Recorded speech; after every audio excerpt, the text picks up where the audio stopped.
ভিড় করা সবাই প্রতিবেশী জড়ো হয়েছেন বাবার হাতে দুই শিশু সন্তানের খুনের খবরে। রাজধানীর পল্লবীর বাইগারটেক এলাকায় এমনই অভিযোগ উঠেছে আহাদ নামে এক দারোয়ান পিতার বিরুদ্ধে, যিনি নিজেও আত্মহত্যার চেষ্টা করে গুরুতর অবস্থায় রয়েছেন হাসপাতালে। শনিবার সকালে গৃহকর্মী রোজিনা, দারোয়ান আহাদ দম্পতির এই ঘরেই ঘটে হত্যাকাণ্ড। জানা যায়, প্রতিদিন দুই শিশু সন্তান বিজয় ও মুসাকে নিয়ে বাসাবাড়ির কাজে বের হন মা রোজিনা। তবে এদিন একাই কাজে যান তিনি। এরপর 2 ঘন্টার মাথায় শুনতে পান গলা কেটে হত্যা করা হয়েছে নিজের 2 সন্তানকে। ঘটনার সময় পাশের ঘরেই ছিলেন নানা জোবেদ আলী।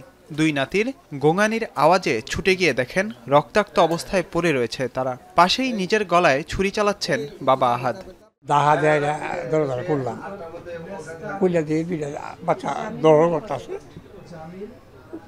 তার গলাতে এমনি লাগাইছে। আমি প্রতিদিনই আমার 2 ছেলের আমার সাথে করে নিয়ে যাই।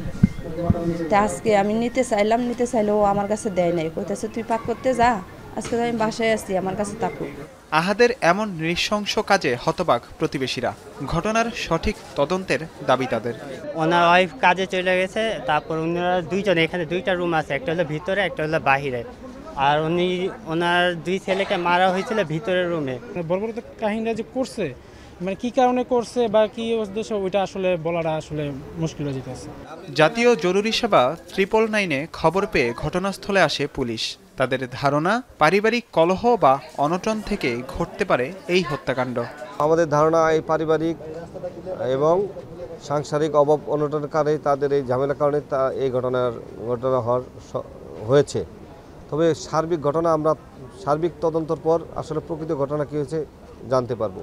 শিশু বিজয় ও মুসাকে কুর্মিটোলা হাসপাতালে নিয়ে গেলে ডাক্তার মৃত ঘোষণা করলেও বাবা আহাদ ভর্তি রয়েছেন ঢাকা মেডিকেল কলেজে। চিকিৎসক জানান, শ্বাসনালী কেটে যাওয়ায় আশঙ্কাজনক অবস্থায় আছেন আহাদ। মাঝার ইমন, এখন, ঢাকা। মাঠের অলরাউন্ডার আমি, আর ঘরের allrounder Tylox. Tylox toilet cleaner, clean মানেই টাইলক্স।